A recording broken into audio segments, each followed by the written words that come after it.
Bonjour à tous, vous regardez Bienvenue en Ile-de-France sur la chaîne du Figaro TV. Notre dossier du jour est consacré à la multiplication des actes antichrétiens, un phénomène qui touche particulièrement notre région. Alors certains dénoncent une indignation à géométrie variable, on en parle dans un instant.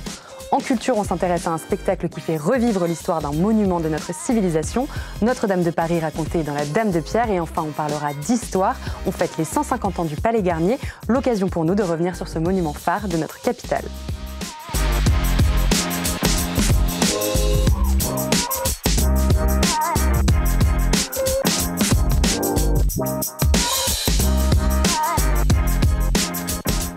Au premier semestre 2025, 322 actes antichrétiens ont été enregistrés, un chiffre en hausse de 13% par rapport à la même période l'an dernier. Les agressions contre les personnes ont presque doublé.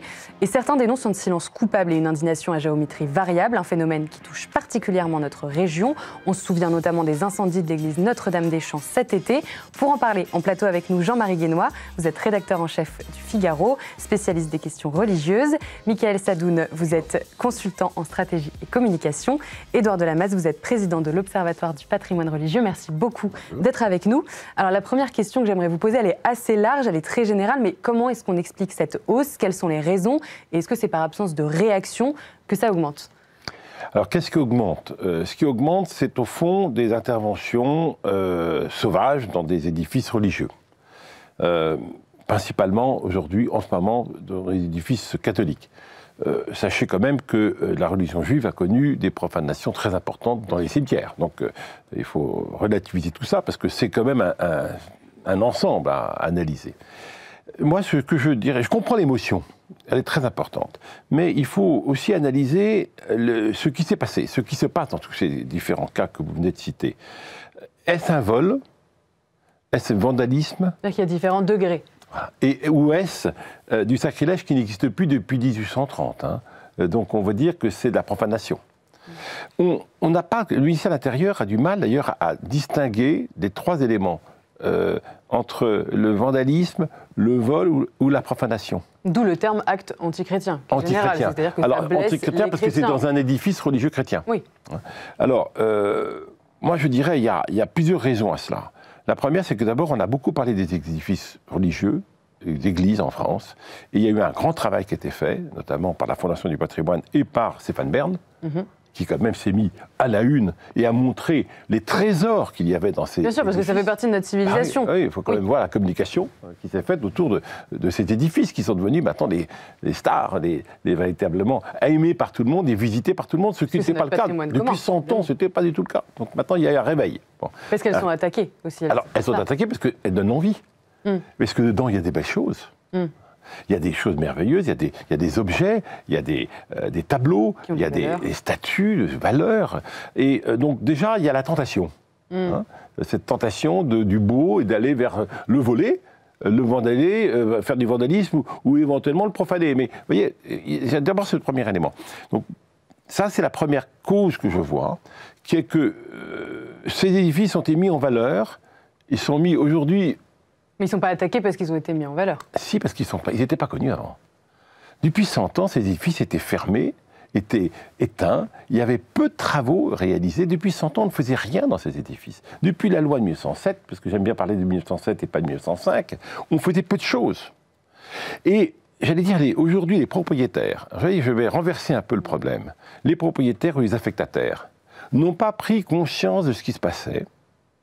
Et ils devraient faire ce que nous faisons tous, protéger ces monuments en y mettant une serrure à 3 points et une alarme volumétrique. On viendra évidemment plus tard sur les questions de sécurité. Pourquoi ça se passe? C'est cet élément de tentation. Alors, cette tentation, si vous allez me dire, c'est proche de la religion, c'est proche du mal, c'est possible. Mais on exhibe beaucoup de choses aujourd'hui. Ce sont des objets d'or et d'argent. Des pierres. Les belles voitures sont aujourd'hui volées, cambriolées, les beaux appartements, les mêmes... Voilà, ça ne dit pas la même chose de notre civilisation, ça s'attaque évidemment à mais il y a une insécurité. Une voiture qu'à une église. Il y a une insécurité globale aujourd'hui que personne ne peut dénier. Voilà, il y a une insécurité, il y a en face des objets de valeur qui ne sont pas protégés, ce sont des objets à caractère religieux, qui devraient être protégés de deux manières. Comme je l'ai dit, par des systèmes de sécurité et également par un système de revente. Michael Sadoun, vous êtes d'accord avec cette analyse? Oui, je suis d'accord en grande partie. Je pense qu'il y a deux causes principales qui expliquent cette recrudescence. Il y a évidemment la haine antichrétienne, il faut quand même le dire, parce que il y a la dimension de la tentation matérielle, c'est une évidence, mais je pense qu'il y a une haine antichrétienne. Qui existait tout le temps, donc là ça évidemment, et ça je peux parfaitement faire un parallèle entre cette haine antichrétienne et la résurgence de la haine antisémite, puisqu'on constate quand même dans beaucoup de ces faits de vandalisme, autant que d'atteinte aux personnes, que des profils assez similaires parfois sont identifiés. Je pense, évidemment, les chiffres ne sont pas généralisés et publics parce qu'il n'est pas possible de faire de statistiques sur ça. Mais à des profils d'étrangers, parfois sous OQTF, on l'a vu avec... Ah si, ils sont étrangers, on a les chiffres.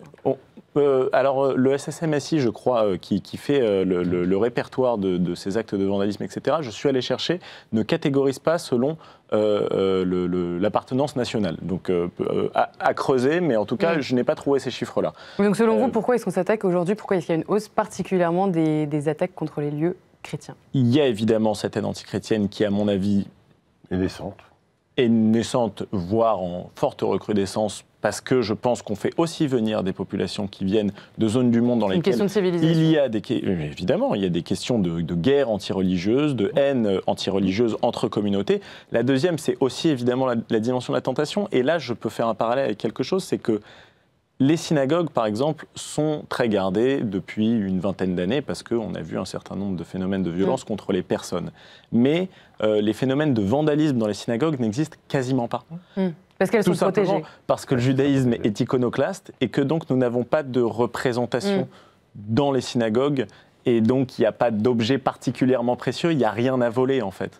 Donc on observe chez les actes antichrétiens 90% d'atteinte aux biens. Et quelque part, je m'en réjouis aussi parce que il vaut mieux que ce soit du matériel que des personnes. Oui, enfin c'est grave dans tous les cas. C'est gravissime. C'est gravissime. Mais bon, chez les actes antisémites, c'est 60% d'atteinte aux personnes. Donc, on observe quand même dans ça cette dimension de la tentation matérielle. J'aime bien cet échange, entre les comparaisons entre les deux religions, deux grandes religions. C'est très important. De toute façon, les attaques aux religions et aux lieux de culte en général sont condamnables. Jean-Marie Guénois, qu'est-ce qui, selon vous, explique cette hausse des actes antichrétiens? D'abord, je rebondis sur les 80% parce que c'est quand même la clé de ces méfaits. Et je trouve qu'on ne les met pas suffisamment en évidence que ce sont d'abord des vols, essentiellement des vols. 80% c'est des vols. C'est en moyenne 5 vols par semaine. Il y a une monétisation des objets religieux sur Internet, non contrôlée parce que ça ne passe pas par des salles de revente de commissaires-priseurs. Donc c'est un marché qui est complètement parallèle, pas sombre ou dark, mais qui n'est pas contrôlé. Est-ce qu'il y en a, parce que c'est pas que des amateurs d'art qui vous pouvez faire fondre des objets en or ou en métaux précieux et puis ni vu ni connu. Donc il faut quand même bien faire attention au prisme qui risque d'être déformant, dire attention, des actes antichrétiens sont en résurgence en France. C'est pas tout à fait ça. Il faudrait regarder la nature des 20% d'actes soit contre des personnes, soit de diffamation ou de sacrilège ou autre. Mais il faut bien comprendre que l'essentiel, ce sont des gens qui veulent se faire de l'argent. Oui, les vols d'objets liturgiques. Et là, on arrive sur le deuxième aspect, c'est que autant à Paris, en Île-de-France, les églises sont relativement bien protégées, en tout cas bien fermées. Et pourtant, c'est une des régions les plus touchées par ce qu'on appelle les actes antichrétiens. Il y a aussi l'effet de nombre. Il y a une centaine de mille, 42 000 églises ou chapelles en France, il y a un effet de nombre. Donc l'offre, en quelque sorte, est beaucoup plus importante. Et en province ou dans des petites paroisses, on entre même si elle est fermée à clé, on y entre très facilement, enfin des professionnels entrent très facilement, ils savent ce qu'ils cherchent, des ciboires, des objets précieux, ils savent où ils sont. Et on n'est pas dans une dimension de profanation à ce moment-là, on est dans une dimension de recherche d'objets que l'on va revendre sur des marchés non contrôlés. La partie la plus inquiétante, et qui en fait n'est pas démesurée par rapport à la situation, c'est des chiffres quand même relativement simples, c'est la profanation au sens où on en veut au symbole chrétien. C'est la question, j'allais y venir. On va ouvrir un tabernacle. Parce que c'est notre civilisation qui est visée, en fait, finalement. Il y a dans les églises catholiques, en l'occurrence, ce n'est pas le cas dans les églises protestantes, ou dans les temples protestants, ou un peu aussi également dans les églises orthodoxes, Il y a ce qu'on appelle la Sainte Réserve. Vous avez un tabernacle, et c'est une boîte, en général une œuvre d'art magnifique. Qui en général au centre, on voit ça en premier quand on rentre dans une église. Il y a une coupe et un calice, et il y a ce qu'on appelle les hosties consacrées. Et dans la religion chrétienne, catholique, ça veut dire que c'est la présence réelle du Christ, donc c'est éminemment sacré. Alors, des gens qui vont s'attaquer à ce symbole-là, il y en a assez peu. Mais ceux qui le font savent très bien ce qu'ils font. Il y a des sectes qui vont vouloir prendre des... Ils savent ce qu'ils font. Ils savent qu'ils vont chercher du sacré et qu'ils veulent le détruire. C'est quand même pas marginal, mais c'est assez faible en proportion de tous ces actes. Il faut bien ne pas mélanger les choses parce que... c'est marginal par rapport au vol. J'emploie pas le mot marginal. C'est assez stable. C'est des gens qui savent très bien ce qu'ils font, qui sont animés par une haine profonde du christianisme. Et il y a aussi des profanations, je dirais, accidentelles. À Notre-Dame-des-Champs cet été, c'est un SDF qui a mis le feu, je n'ai pas fait par hasard, mais est-ce qu'il avait l'envie de... En plus, je pense d'origine chrétienne, de vu sa nationalité. Est-ce qu'il avait l'envie de profaner un lieu de culte? On ne sait rien. Dans quel état il l'a fait. Donc, vous avez aussi cette part-là de... Je ne sais pas, ce ne sont pas des accidents, mais c'est des gens qui ne savent pas, pour le coup, ce qu'ils font. Vous avez des voleurs qui savent très bien ce qu'ils veulent, de l'argent, des profanateurs, qui veulent vraiment s'attaquer au cœur de la foi chrétienne. Puis vous avez des pauvres gens qui, je ne justifie absolument rien, mais qui ne savent pas vraiment ce qu'ils font quand ils dérobent ou quand ils saccagent. Le lieu de culte. Alors vous parliez justement des feux. On a compté 6 départs de feux volontaires comptabilisés entre janvier et fin août 2025. Là encore, c'est une question de sécurité.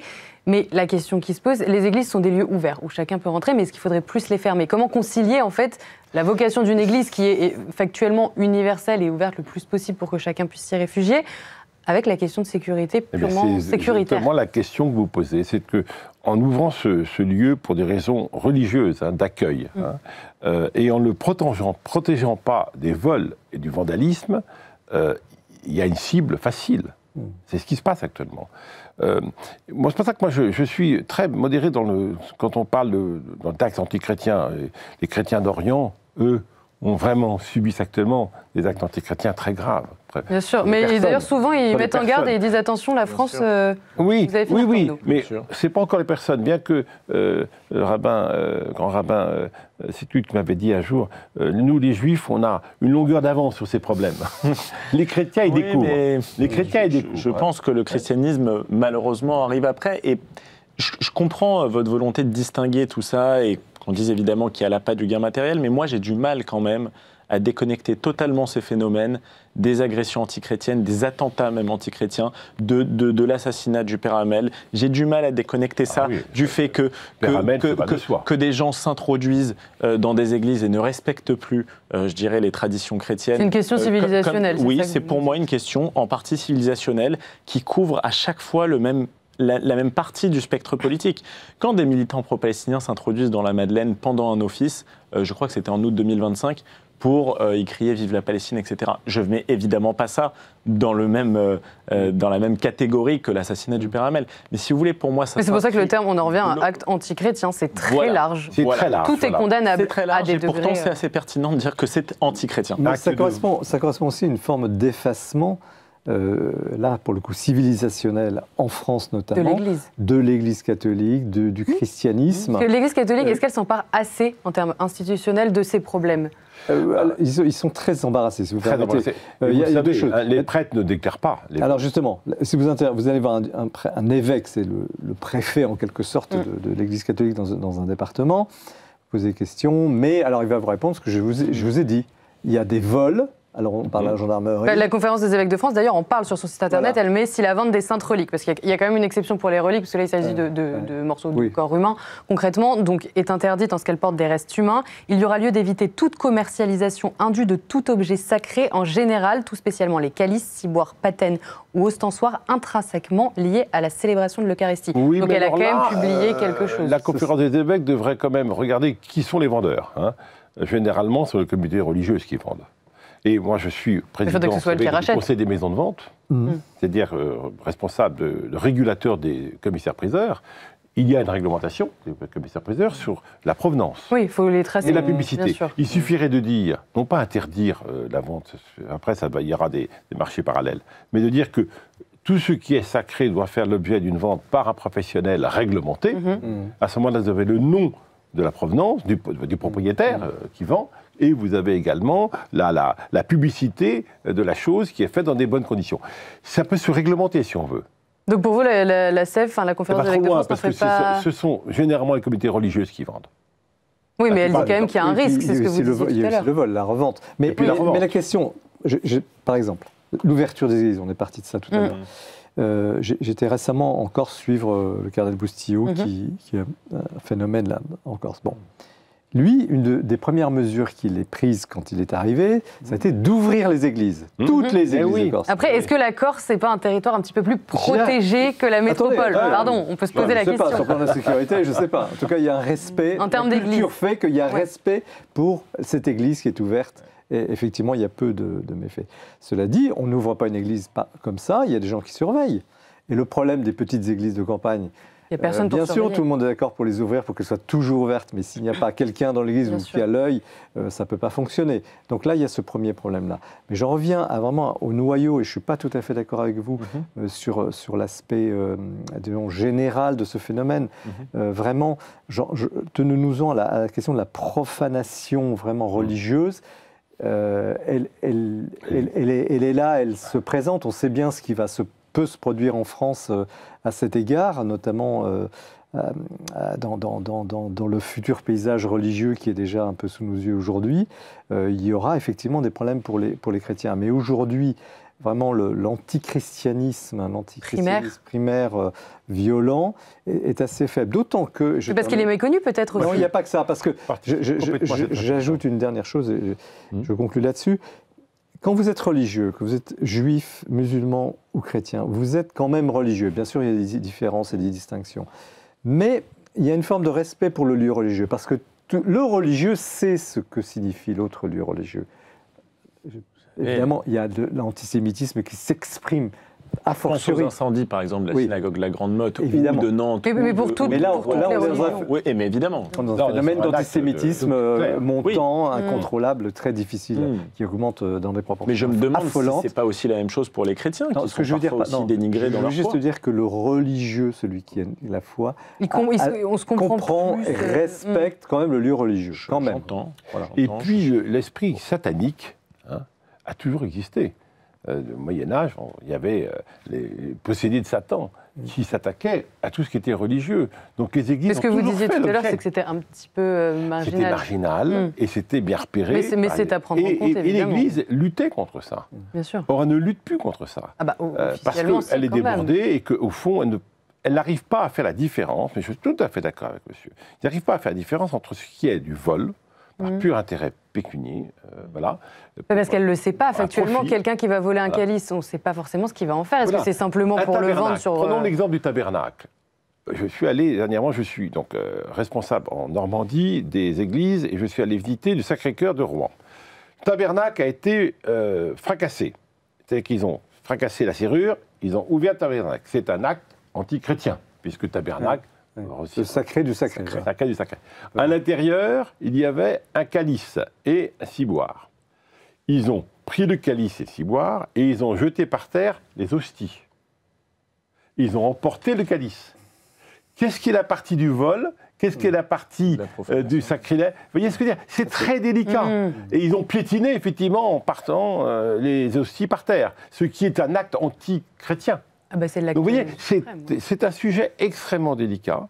Moi, je pense que important, c'est que la loi française, parce que la loi est quand même la loi en France, on ne parle plus de sacrilège. Ça n'existe plus depuis la Révolution de 1830. On parle uniquement de profanation. Voilà. C'est-à-dire, toute atteinte à un bien religieux, quel qu'il soit, en France, est poursuivie pour profanation. On a connu les cimetières juifs, on connaît aujourd'hui il y a de plus en plus de cimetières d'ailleurs qui sont attaqués. De plus en plus. Et ça dit quelque chose parce que s'attaquer c'est compliqué. Non, mais c'est surtout s'attaquer à un cimetière, on peut dire on va simplement voler dans une église. S'attaquer à un cimetière, c'est s'attaquer à des morts. Et là, je pense que c'est dans la conscience de chacun que c'est volontaire. Ouais. Mais donc, il faut vraiment, pour dire... Et je pense, alors c'est ma conclusion, peut-être bien trop tôt, hein, je suis désolé. J'aurai d'autres questions après, vous en faites pas. Non, mais il faut absolument que les propriétaires, que ce soit les communes, que ce soit les diocèses, que ce soit les évêques, que ce soit l'État, se mettent dans l'idée qu'il faut protéger ces biens. Mais alors justement, ma question. Par exemple, on a vu à Paris l'église Notre-Dame-des-Champs qui a brûlé. Le coût final pour les réparations s'élève à 2 à 3 millions d'euros. Alors qui finance? Est-ce que c'est l'État? Est-ce que c'est le denier du culte, donc les catholiques qui doivent réparer leur lieu de culte qui brûle? Si l'église est bâtie avant 1907, Voilà. elle est du ressort, elle est propriété de l'État français. Mais elle est affectée, on parle d'affectataire, au culte catholique en l'occurrence, mais ça peut se produire pour d'autres cultes. L'État est responsable de la structure, de l'entretien du bâtiment, de tous les éléments immobiliers. Les pièces d'œuvres d'art appartiennent aussi à l'État. Les prêtres en ont l'usage, bon, les hôtels et tout ça. Sauf ce qui sert au culte lui-même. Voilà, et j'en arrive à ça. Les objets liturgiques, alors là aussi il y a distinction, parce que des objets liturgiques qui sont, par exemple, les trésors des cathédrales, ce qu'on appelle les trésors des cathédrales, qui sont aussi des objets liturgiques, pas forcément en usage, mais voilà, des chasubles, des reliques dont vous parliez. Des reliques, des objets religieux très précieux appartiennent. Ça dépend, à l'État, ça dépend, il y a des statuts. À l'État. Voilà. Et voilà. Donc, en l'occurrence, Notre-Dame-des-Champs, c'est l'État qui va payer. D'accord. La DRAC. Il me semble que pour les églises paroissiales, c'est la propriété des communes. Alors, c'est les communes, mais c'est... Mais donc là, à Paris, concrètement, Notre-Dame-des-Champs... Oui, ça reste la collectivité parce qu'il y a une confusion dans l'esprit des gens. C'est que d'abord, la propriété de l'État, comme vient de le rappeler monsieur, est une conquête de la Révolution française. Ah oui. On pense que c'est la loi de 1905 et 7 qui a fait ça. Non, non. La propriété de l'État est une conquête de la Révolution française. C'est donc un héritage de la Révolution. Donc on se doit aujourd'hui de sauvegarder. Ça, c'est le premier problème quand on vient de se demander si l'État, qu'est-ce qu'il vient faire l'État là-dedans. C'est que c'est l'État qui a conquis ses biens. Et il les a confiés. Il les a conquis, mais c'est surtout même pour une question de bien commun, peut-être que... Par la Révolution. Est-ce que c'est pas une question aussi de bien commun accepté par l'Église à l'époque, mais bon. Il les a... Oui, mais maintenant... Il les a appréhendés. Finalement, c'est peut-être le plus important, c'est de sauvegarder notre patrimoine, au-delà ou pas de la question de la Révolution française. Il y a eu une période intéressante, c'est ce qu'on appelle la fabrique, une période au XIXe siècle où l'État finançait l'entretien. Mais maintenant... Et en 1905 et 1907, il y a eu pas mal de chamboulements, et là, on a mis l'entretien des 47 églises rurales à la charge des communes. Oui, c'est ça. Mais l'entretien uniquement. C'est-à-dire qu'il faut bien comprendre que c'est un partage entre l'État, les communes et l'affectataire. C'est compliqué, les gens, je pense, sont un petit peu perdus. Hein. C'est vraiment très français, finalement. Je pense même qu'un préfet en fonction dans ne saurait pas forcément l'expliquer. Il y a plusieurs cas de figure juridiques. Ouais. Et ce n'est jamais simple. D'où la difficulté de gérer ces questions-là. Mais alors justement, c'est un problème d'ailleurs qui devient politique, parce qu'une partie de la classe politique s'est emparée de ce sujet. La sénatrice de Haute-Savoie, Sylviane Noël, dénonce un manque de visibilité médiatique et appelle dans une tribune co-signée par 86 sénateurs à un dispositif national de signalement, comme ça existe pour les autres religions. Rapidement, est-ce que c'est quelque chose de suffisant? Est-ce que c'est une bonne mesure? Suffisant ou nécessaire? Oui. Parce que utile. Utile. Moi, je pense que, d'abord, qu'on protège les biens, que les responsables, les propriétaires protègent leurs biens. C'est fondamental. Écoutez, moi qui visite beaucoup d'édifices religieux, je peux vous dire que 90% des portes des sacristies sont fermées avec une petite serrure à 3 points. On peut facilement ouvrir. On peut mettre à 3 points. Oui. On peut mettre un système d'alarme volumétrique. Ça se protège des biens. Religieux d'autant plus, et puis de valeur d'autant plus. Mais le silence... Et personne ne pense à cette situation qui est quand même fondamentale. Oui, on est en insécurité. Oui, il y a une atteinte de plus en plus à la religion, aux religions, c'est évident. Oui. Mais on est dans le monde dans lequel on est aujourd'hui, qu'on mérite ou qu'on mérite pas. Oui, il faut mettre des serrures. Il faut mettre des serrures. Mais alors, elle suppose, cette protestation des sénateurs, enfin d'un certain nombre d'entre eux, qui aurait une sorte de double discours. De silence, bien. Justement, elle fait la comparaison avec ce dont on a beaucoup entendu parler cet été, lorsque les têtes de cochon. Vous partagez mon avis, mais elle dit, je cite, lorsque les têtes de cochon ont été déposées devant plusieurs mosquées de Paris de façon concomitante, il y a eu un fait très grave qui s'est produit à Guingamp, c'est l'incendie de la Vierge Noire en pleine messe de la Nativité. Et c'est vrai que l'incendie de cette Vierge Noire, personne n'en a entendu parler. D'accord, là on parle beaucoup des mesures concrètes qui pourraient être mises en place pour protéger. Moi je comprends, c'est des sujets techniques, juridiques, et il faut s'en emparer, on fait des distinctions, etc. Mais si je puis me permettre, du point de vue médiatique et de la communication, je trouve qu'on ne parle pas assez de tout ça.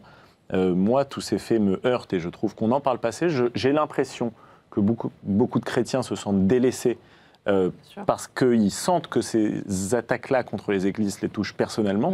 Ça me touche aussi en tant qu'humain, en tant que Français, parce que je sais et je reconnais et j'apprécie les liens qu'il y a entre l'Église et la France, et aussi en tant que Juif, parce que je vous dis encore une fois que, ayant vu la recrudescence des actes antisémites, je suis particulièrement attentif à ce qui se passe pour les chrétiens de France. Beaucoup d'entre eux, d'ailleurs, m'ont témoigné leur soutien au moment de la recrudescence des actes antisémites. Et moi, je tiens aussi à être là pour eux et à leur souligner mon témoignage.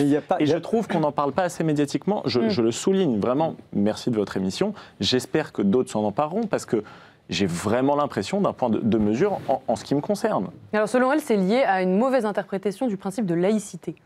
Non. Il y a d'abord un aspect communautaire qui n'est pas partagé au point de la communauté juive et de la communauté musulmane chez les catholiques et chez les chrétiens. Alors, chez les catholiques, il y a les protestants, les catholiques, déjà deux mondes différents. Ils n'ont pas ce sentiment de communauté soudée face à une agression, donc dans une démarche un peu de résistance. Ça c'est très important. Il n'y a pas cette conscience. Et puis on délègue ça, les cathos, ils délèguent ça à l'évêque ou ils délèguent ça à la préfecture puisqu'elle est propriétaire. Donc c'est leur affaire, ce n'est pas la nôtre. Alors que dans les communautés juives et musulmanes, souvent d'ailleurs, et c'est d'ailleurs plutôt saints et saïennes, les responsables de lieux de culte sont des laïcs, que ce soit dans l'islam, que ce soit propriétaires. C'est eux, des associations qui se démènent pour faire vivre, protéger leur lieu de culte, alors que dans l'Église catholique, c'est l'évêque. Bon. Donc ça, c'est un premier point. Dire que la laïcité ne fonctionnerait pas là-dedans, non. C'est une mauvaise compréhension. Il y a un effet, interprétation. Il y a un effet de loupe médiatique. C'est vrai que, horriblement, des têtes de cochon déposées Je condamne de la même manière. Voilà, devant des mosquées ou toute atteinte à des actes, à des lieux de culte. C'est vrai, mais il y a des effets spectaculaires recherchés d'ailleurs par ceux qui les font. Qui n'ont pas le même impact. Et comme ça n'arrive pas tous les matins, alors que dans l'Église catholique, il y en a un peu plus, il y a un effet d'habitude. Encore une église profanée. Il y a tellement d'églises en France, les gens se disent. Alors, c'est pas si grave. En fait, c'est ça. Vous avez un effet de proportion. Vous avez 2000 mosquées, combien de synagogues en France je ne saurais même pas vous dire. Voilà, peut-être moins de 1000 synagogues et 40 000. Tout à l'heure aussi de 40 000 églises qui étaient référencées. Je ne sais même pas si les salles de prière aussi sont référencées. Oui, les salles de prière aussi. Bon, voyez-vous, donc il y a une disproportion, ce qui fait que mécaniquement, il y a une atteinte sur un lieu de culte juif ou musulman sera actuellement plus spectaculaire, plus retenue par les médias, malheureusement, j'en suis, qu'une église. Donc il n'y a pas de tabou autour des actes antichrétiens en tant que tels? Pas du tout. Cela dit, si les choses montaient en France, et là on sort du cadre bâtiment, église, on entre dans le cadre communautaire. Si effectivement des tensions intercommunautaires montaient fortement en France, les choses seraient très différentes. Et là aussi, les rapports de force seraient très différents, parce qu'une population peut se réveiller en se disant, au fond, je ne suis pas pratiquant, mais je me sens chrétien et je me sens agressé. Mais nous n'en sommes pas encore là. On n'en est pas encore là? Non, on n'en est pas encore là, mais je sens quand même quelque chose qui monte. Et je vous redis une nouvelle fois que la dimension antichrétienne n'est pas assez prise en cause, parce que peut-être que le christianisme n'est pas minoritaire en France, donc on a tendance à se focaliser plus sur la haine anti-juive, et je ce qu'on a toutes les raisons de le faire. Et peut-être que les réactions seront moins fortes aussi si on s'attaque à des chrétiens. Pardon? Tout ça, les réactions seront moins fortes. C'est ce que je vous dis, bien sûr. Et d'ailleurs, dans les chiffres, la haine antichrétienne est beaucoup plus importante que, par exemple, la haine anti-musulmane. Alors qu'on n'arrête pas d'accuser la France d'être anti-musulmane ou islamophobe. Et on n'accuse jamais la France d'être antichrétienne. Si on se réfère aux chiffres, je crois que l'année dernière, en 2024, c'est 770 actes antichrétiens pour 173 actes anti-musulmans. Et 1570 actes antisémites. Donc on n'en parle même pas. Mais vous voyez bien qu'il y a quand même un écart phénoménal et que ça ne se ressent pas, en tout cas, dans la manière dont c'est pris en compte par l'écosystème politique et médiatique. Voilà, moi, ce que j'ai apporté, ce qui m'importe. Évidemment, les débats techniques sont extrêmement intéressants et c'est eux qui Mais il faut vont revenir au produire des effets. concret. Mais voilà. Mais n'oublions pas quand même, quand il y a eu les épisodes dramatiques, notamment l'assassinat du père Hamel ou l'assassinat dans la cathédrale de Nice de chrétiens qui étaient en train de prier, là, quand même, d'abord c'était tracé, on savait d'où ça venait, de milieux musulmans extrémistes qui voulaient vraiment faire un symbole et attaquer un prêtre en pleine célébration. Là, il y a eu un sursaut normal et d'ailleurs légitime, normal. Donc, les consciences ne sont pas endormies pour autant. Et les gens font bien la différence entre le malfrat qui va les voler, malheureusement voler des objets religieux et une haine anti-occidentale, anti-chrétienne parce qu'anti-occidentale. On finit donc sur une note d'espérance, c'est plutôt rassurant. Merci beaucoup à tous d'être venus sur ce plateau pour nous parler de ce sujet. On passe tout de suite à la partie culture.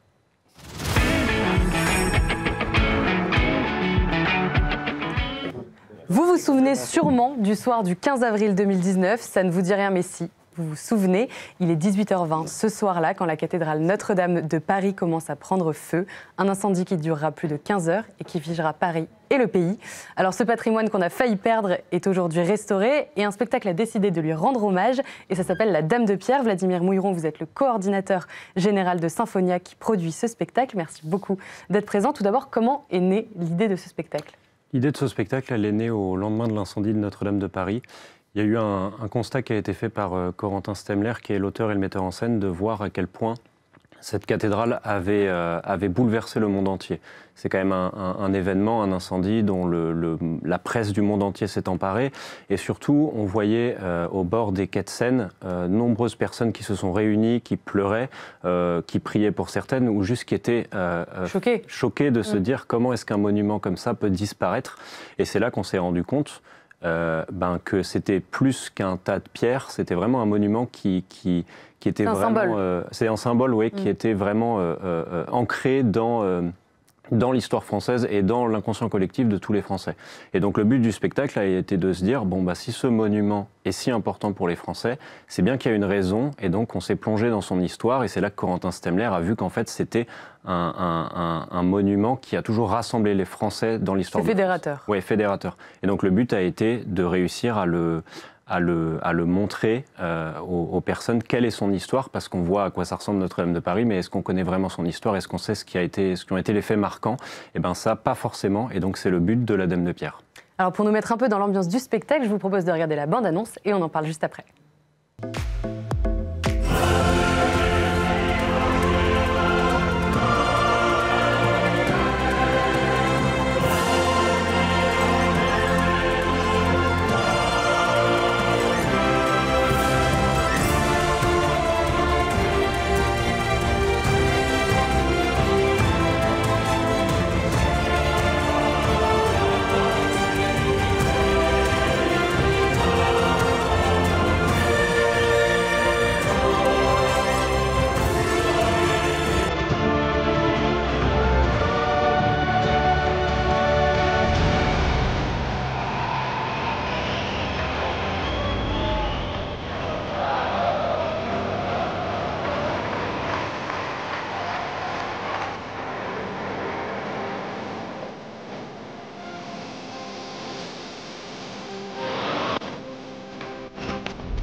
Alors c'est très rythmé, c'est très musical. Comment est-ce qu'on qualifie d'ailleurs ce spectacle? Est-ce que c'est une comédie musicale, une épopée musicale, un spectacle musical? Alors c'est un spectacle musical en effet qui mêle un peu tous les arts, il y a du chant, il y a de la danse, il y a des scènes aussi de théâtre.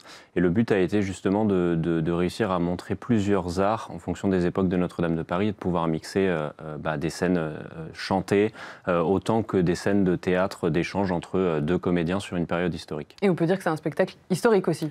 Oui, c'est un spectacle historique dû au fait que la volonté a été de retracer l'histoire de Notre-Dame de Paris, de sa création jusqu'à l'après-incendie, en y montrant une série de tableaux de grands faits de l'histoire de Notre-Dame de Paris. Alors on va revenir un peu à la genèse de ce spectacle, comment tout s'est mis en place. J'ai lu qu'initialement c'était un spectacle qui était entièrement bénévole. Oui, alors tout à fait. Au début, en fait, c'est une histoire qui est partie de Corentin Stemler, qui a eu donc cette idée et qui, depuis sa Vendée, a réuni des amis. C'est même pas des Parisiens en plus qui ont non, créé ça. C'est une histoire vendéenne à la base.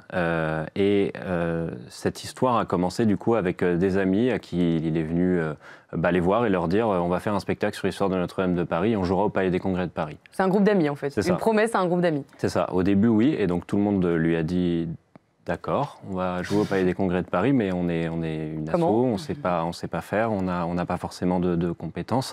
Et en fait, on s'est entouré petit à petit, au début de la bonne volonté de tout le monde. La Dame de Pierre, c'est quand même un spectacle qui a eu à peu près 400 bénévoles au total sur les 3 ans.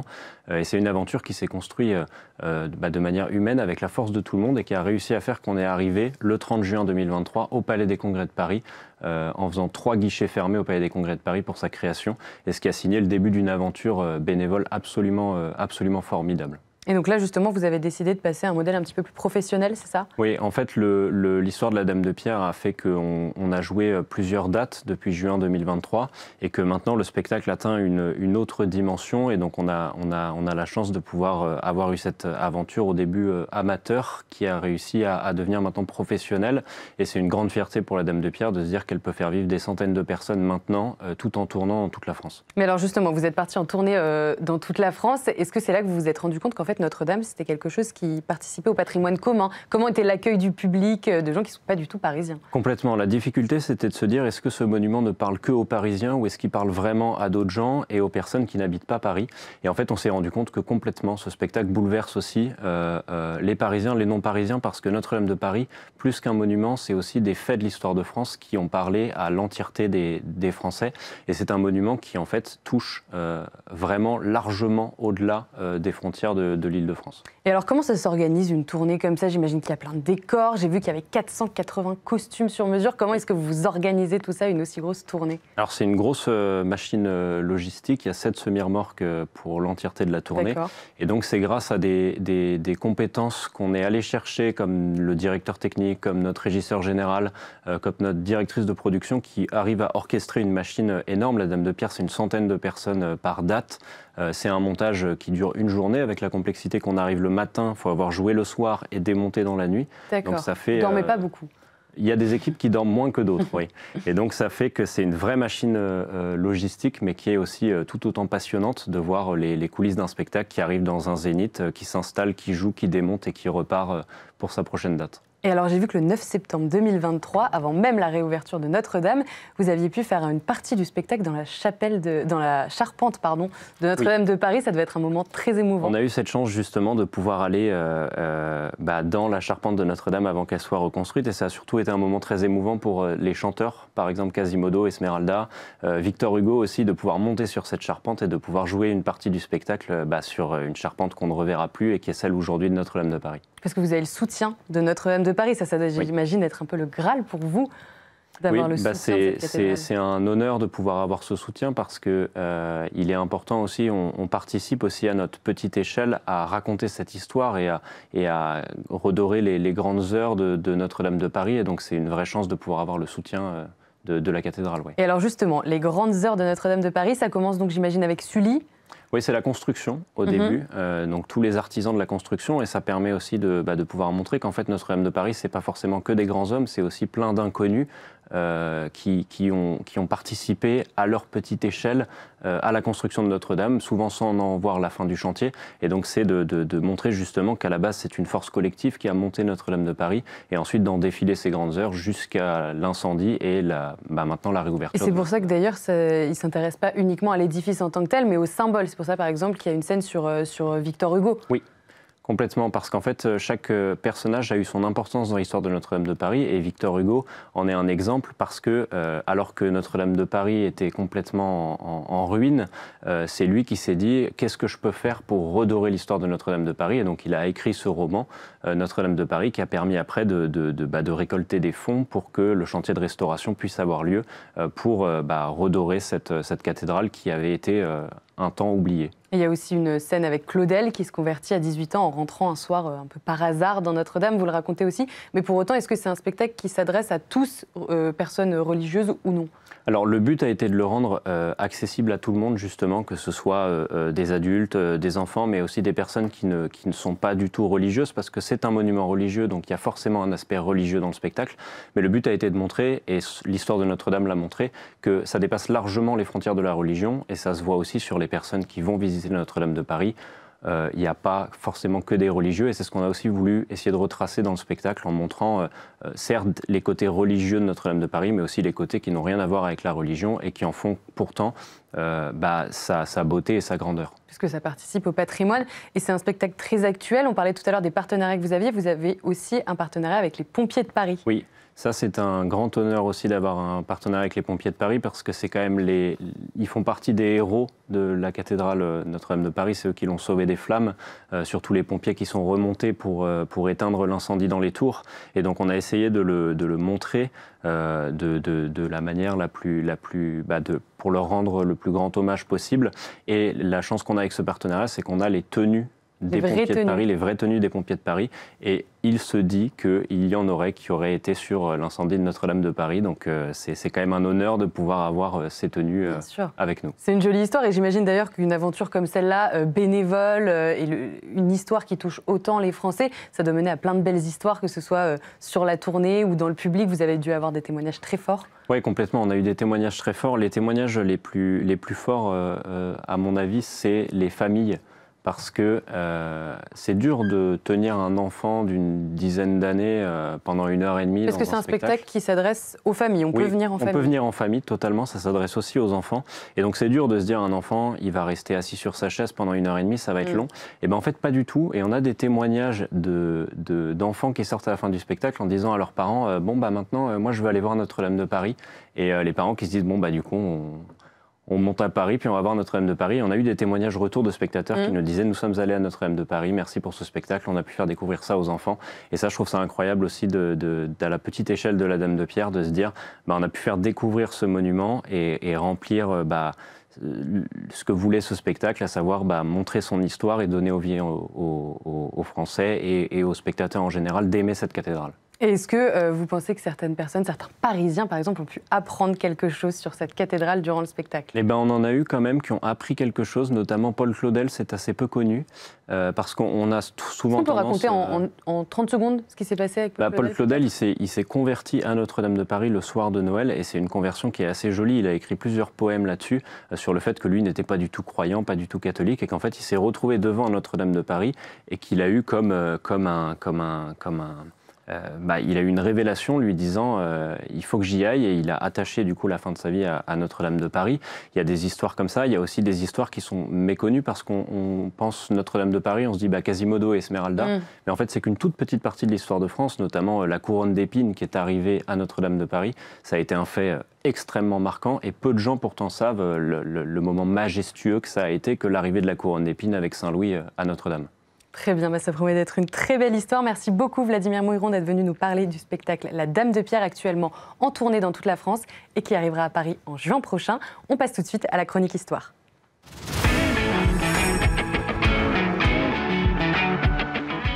Aujourd'hui, le Figaro Histoire raconte l'Île-de-France, et aujourd'hui on s'intéresse au Palais Garnier qui fête ses 150 ans. Luc-Antoine Lenoir, vous êtes journaliste au Figaro Histoire. Racontez-nous cette histoire.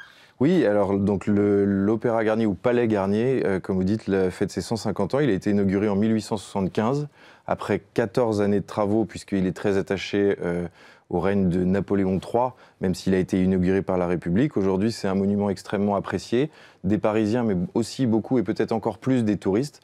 Nous, on a sans doute parfois un peu tendance à oublier à quel point c'est un bâtiment tout à fait exceptionnel du point de vue de l'architecture et de l'art. Alors justement, est-ce qu'on peut revenir au lancement de ce Palais Garnier? Oui. Pourquoi est-ce qu'il y a un nouvel opéra comme ça, d'un coup, sous Napoléon III? Eh ben alors, donc Napoléon III est un grand amateur de théâtre, d'opéra, et en 1858, il avait fait face à un attentat dirigé contre lui par Orsini. C'est un attentat très connu dans l'histoire du Second Empire, près de l'opéra Le Pelletier. Et à ce moment-là, et donc l'impératrice avait eu extrêmement peur, et le couple décide de lancer la construction et un concours pour un opéra beaucoup plus sûr, beaucoup plus dégagé, et qui soit en plein cœur du nouveau Paris qu'est en train de construire à ce moment-là le baron Haussmann. Et donc un concours est lancé, et c'est le vainqueur à l'unanimité, c'est Charles Garnier, un très jeune architecte de 35 ans. Alors il est quand même Grand Prix de Rome, donc c'est vraiment pas totalement un inconnu. C'est pas du tout un inconnu, mais il n'a jamais, à ce moment-là, fait de bâtiment de l'ampleur de ce qui est en train d'être demandé. Il l'emporte avec une sorte de projet qui fait une synthèse de beaucoup d'arts et de styles différents, à tel point que l'impératrice, donc devant les plans, demandera « Mais attendez, c'est pas du style grec, ce n'est pas du style Louis XV, c'est pas du style Louis XVI », et que c'est lui qui répond « C'est du Napoléon III ». Et c'est ça qui va être un peu la fondation de ce site, etc., de ce style, pardon. Et donc ça fait sensation sur les plans. Dans la réalité, les travaux vont être beaucoup plus délicats que prévu. Et il faudra aussi percer spécifiquement pour ce bâtiment, la fameuse avenue de l'Opéra qui va avec. Donc beaucoup de difficultés qui sont liées à quoi ? Alors en fait, dès la construction, là on peut voir l'arrière du bâtiment, le terrain sur lequel il est construit, même s'il est en légère pente par rapport au Louvre, il est très marécageux, très sablonneux, il est humide, gorgé d'eau, et donc on s'aperçoit qu'il est très difficile de construire un bâtiment d'une telle masse sur ce type de sol. La nappe phréatique en fait n'est pas très loin, et les premières excavations qui sont faites sur le site s'emplissent aussitôt d'eau, et à tel point il suffit même pas de pomper, ça revient immédiatement. Et donc c'est là que Charles Garnier va changer de stratégie et qui va révéler aussi tout son génie architectural. Il va changer de stratégie pour s'inspirer d'une technique qui a été utilisée un siècle plus tôt pour le Grand Théâtre de Bordeaux, qui lui-même est près de l'eau et du fleuve. Il va concevoir une cuve de maçonnerie étanche, non pas pour empêcher l'eau, mais justement la contenir avec des systèmes de trop-plein, etc., pour qu'elle soit intégrée dans la structure du bâtiment et qu'elle participe à sa stabilisation. L'opéra sera donc traversé d'eau en sous-sol dans ses fondations. Et les sous-sols, c'est ce qui inspire, du coup, j'imagine, le fameux roman de Gaston Leroux. Oui, exactement. Cette solution architecturale, ça va nécessiter énormément de souterrains, de recoins, en fait, de pièces qui ne sont pas vraiment utilisées, mais qui sont architecturalement nécessaires. Et donc, c'est pour ça que tous ces recoins, toutes ces zones un petit peu cachées vont être à la base du fameux fantôme de l'opéra, qui sera écrit quand même beaucoup plus tard par Gaston Leroux. Mais alors, à ce moment-là, à l'époque de la construction, on fait cette espèce de radier massif avec un réservoir permanent qui est toujours en vie, qui est toujours existant aujourd'hui, dans lequel s'entraînent les pompiers de Paris très souvent pour leurs entraînements en plongée en bouteille, le fameux lac souterrain qui est aussi une solution qui a stabilisé l'opéra et qui le rend absolument architecturalement, c'est un espèce de bâtiment assez parfait dans son histoire qui n'a pas encore bougé vraiment, quoi. Et alors, comment ont réagi les Parisiens en voyant émerger ce nouveau bâtiment? Alors, globalement, ils ont trouvé ça exceptionnel. Il y a eu quelques scandales liés, d'abord à la décoration, c'est-à-dire que l'intérieur, ceux qui y sont allés le savent, c'est très chargé, c'est très orné, il y a beaucoup de dorures, et donc les gens trouvent que ça n'a aucun... esthétiquement, c'est un petit peu lourd. Il y a aussi quelques scandales, c'est-à-dire que dans la façade, vous avez plusieurs groupes de sculptures qui ont été attribués à des sculpteurs par concours, là aussi. Vous avez la danse de Jean-Baptiste Carpeaux qui fait scandale parce que c'est une œuvre avec beaucoup de personnages nus, hommes et femmes. Mais globalement, tout le monde est subjugué, notamment par la modernité technique de l'Opéra Garnier. C'est-à-dire que vous avez cette salle de spectacle sur laquelle on va revenir, mais derrière, il y a cette espèce d'arrière-salle, cette structure qui est remplie de contrepoids, de monte-décors, de trappes, etc., qui permettent de changer les décors avec une rapidité jamais vue. Et à l'époque, c'est tout à fait époustouflant. Et puis, vous avez cette ambiance si particulière de l'Opéra Garnier. On voit tous ces marbres en différentes couleurs. On voit ce faste du grand escalier avec 2 révolutions de chaque côté, des foyers immenses, des galeries, etc. Donc, c'est toujours ça qui fait le sel de ce bâtiment et qui ravit toujours les gens qui y vont. Il y a cette espèce de faste qui est complètement indissociable, qui lui appartient. Oui, parce que c'était un succès à l'époque et ça l'est toujours maintenant. Oui, bien sûr. Alors, il y a aussi donc, cette grande salle de spectacle qui sert toujours autant aujourd'hui, qui accueille près de 2000 spectateurs, qui est une salle énorme qui pourrait contenir l'Arc de Triomphe, pour vous donner une idée. C'est vraiment, on s'en rend pas compte, mais c'est vraiment 75 mètres de haut, plus de 50 de large, etc. Et qui, dès l'époque de son lancement jusqu'à aujourd'hui, est très réputée pour sa sonorité.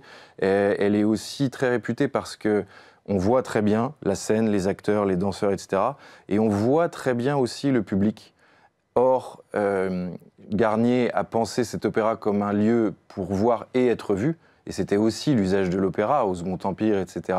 Et en ce sens, c'est très réussi. Voilà, exactement, c'est un lieu social. Qui vient avec qui, etc. À quel endroit? Voilà, et à quel endroit. Donc il y a de nombreuses loges qui permettent de regarder à la fois le spectacle qu'il y a sur scène et qu'il y a depuis les salles, depuis les rangs des spectateurs. Et est-ce qu'il y a d'autres lieux qui sont un petit peu comparables à cet opéra? Ou est-ce qu'il y a eu des inspirations? Alors en fait, c'est le lieu qui fonde un petit peu le style Napoléon III, celui donc, du coup, que Garnier décrit comme tel. Il va y avoir beaucoup d'adaptations dans tout ce que la France a pu construire, mais comment dire, les gares qui vont être construites, tous les grands bâtiments publics vont avoir quelque chose de l'Opéra Garnier à partir du moment où, en 1861, il gagne ce concours. C'est vraiment quelque chose de assez constitutif. En tout cas, c'est une réussite stylistique parfaite qui est un concentré de ce qu'a été le Second Empire. Donc en fait, on a l'Opéra Garnier qui a permis à d'autres bâtiments dans Paris qu'on voit toujours actuellement d'être un modèle en fait. Oui, exactement. Et puis en France entière, si vous voulez, encore une fois, on peut repartir Bordeaux, Bordeaux, exactement. Il y a donc tous les bâtiments du Second Empire là-bas. Il y a beaucoup de villes dans l'Est, etc. C'est vraiment ça qui fait cette richesse, c'est qu'il est à l'initiative de ça, à l'origine de ça. Et puis aussi, ce qui fait la richesse de l'Opéra Garnier aujourd'hui, c'est cette histoire. C'est-à-dire que ça ne s'est pas arrêté là comme une salle de spectacle. C'est une salle qui est devenue un incontournable de la vie mondaine parisienne. D'abord, c'est aussi juste avant la révolution des impressionnistes. Cet opéra va être beaucoup peint. Les impressionnistes, c'est aussi ce nouveau Paris de Haussmann qui est décrit, qui est peint et qui suscite l'enthousiasme. Et puis ensuite, tout au long du XXe siècle, je veux dire, ça va faire les rigeurs de Paris. Alors on a évidemment la Grande Vadrouille qui décrit ce qu'a été l'opéra pendant l'occupation. Je ne suis pas sûr que les chefs d'orchestre aient toujours été aussi loufoques que ça, mais en tout cas, c'était un lieu assez vraiment central, qu'il reste aujourd'hui, même si il y a eu plusieurs histoires ou débats. En premier, en 1964, vous avez André Malraux qui décide de recouvrir la grande coupole de la salle de spectacle, qui était celle de Lenepveu, qui était le peintre favori de l'empereur, par une coupole de Marc Chagall. Alors, peu de gens le savent, mais on peut l'enlever très facilement. En fait, c'est une coupole qui est marouflée sur la première. C'est-à-dire marouflée? Eh bien, en fait, c'est-à-dire qu'elle recouvre avec une autre matière. En l'occurrence, je crois que c'est du polyester ou quelque chose comme ça. La coupole peinte de Lenepveu de l'origine. Elle est posée dessus, en fait, par-dessous, et on pourrait l'enlever assez facilement. C'est pas du tout quelque chose qui a abîmé. C'est très moderne. Oui, c'était une approche assez moderne et puis assez humble. Mais c'est vrai que si on voudrait retrouver, comment dire, les couleurs de Chagall sont très vives, très colorées. Effectivement, il y a un débat avec ces dorures parfois un petit peu, et puis cette atmosphère un petit peu plus sombre, ou bien tout en contraste de la salle de spectacle. On pourrait très bien retrouver la structure originelle assez facilement, puisqu'ils ont eu l'humilité de ne pas la détruire. Et il y a eu un deuxième débat, enfin c'est pas vraiment un débat, il y a eu aussi en 1989 l'arrivée de second grand opéra de Paris, qui est l'Opéra de la Bastille.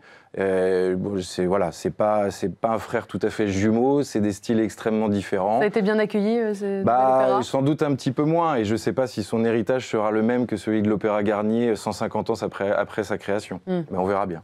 On verra bien. Alors pour conclure, c'est donc un chef-d'œuvre d'architecture qui a traversé le Second Empire, la Commune, les républiques, les guerres et même les polémiques esthétiques, sans perdre sa vocation. C'est pas si mal et c'est plutôt très rare. Merci beaucoup, Luc-Antoine Lenoir, de nous avoir raconté l'histoire du Palais Garnier. Quant à moi, je vous souhaite une très bonne soirée et je vous dis à demain sur la chaîne Figaro TV.